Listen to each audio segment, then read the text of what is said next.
দর্শক আপনারা দেখতে পাচ্ছেন এই মুহূর্তে কিন্তু রেল লাইনে শুয়ে পড়েছেন আন্দোলনরত শিক্ষার্থীরা।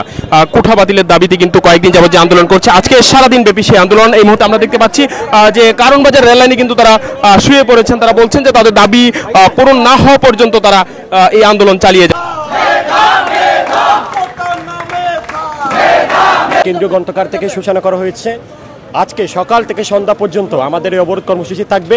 আজকে অবশ্যই আমরা যারা হাইকোর্টের আজকে শুনানির দিন, যদি এই হাইকোর্ট 18 সালে যে পরিপত্র সেটা বহাল করলে আমরা রাজপথ ছেড়ে যাব না। কারণ সেটা হচ্ছে কি, আমরা পরবর্তীতে এটা যদি আবার কেউ যদি রিড করে এই পরিপত্র আবারও টিকবে না। সেজন্য আমরা এটা যতক্ষণ পর্যন্ত না স্থায়ী সমাধান না হবে, যতক্ষণ পর্যন্ত না জাতীয় সংসদে আমাদের এই বিষয়ে এই যে কোটা সংস্কার বিষয়ে আইন পাস না হবে, ততক্ষণ পর্যন্ত না আমরা রাজপথ ছেড়ে যাবেন। আমাদের আশ্বস্ত করতে হবে নির্বাহী বিভাগের কাছে। আমাদের এই আন্দোলন বিচার বিভাগের কাছে নয়, আমাদের এই আন্দোলন নির্বাহী বিভাগের কাছে। যতক্ষণ পর্যন্ত না নির্বাহী বিভাগ আমাদের আশ্বস্ত করবে না, আমরা এই রাজপথ ছেড়ে যাবেন। এবং আজকের কর্মসূচি আমাদের সকাল থেকে সন্ধ্যা পর্যন্ত। ধন্যবাদ। আমরা রেল লাইনে আজকে সকাল থেকে সন্ধ্যা পর্যন্ত সড়ক ও রেল লাইন এটার মধ্যেই অন্তর্ভুক্ত থাকবে। ধন্যবাদ। বিচার বিভাগ তো 1 মাস পিছিয়েছে তাদের শুনানি। বিচার বিভাগ পিছাইলে পিছাক, না পিছাইলে না পিছাকিবেন। আজকে যদি আমাদের যদি পরিপত্র যদি বহালও করতে 18 সালে যেটা পরিপত্র, আমরা কিন্তু রাজপথ ছেড়ে যেতাম না।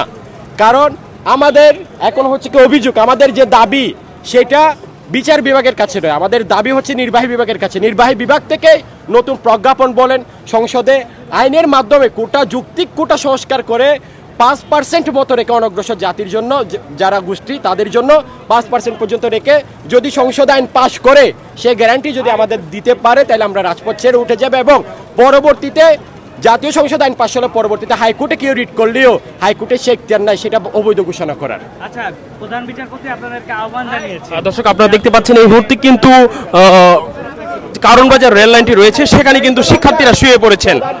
তারা বলছেন তাদের দাবি পূরণ না হওয়া পর্যন্ত তারা এই রেলপথ ছাড়বে না।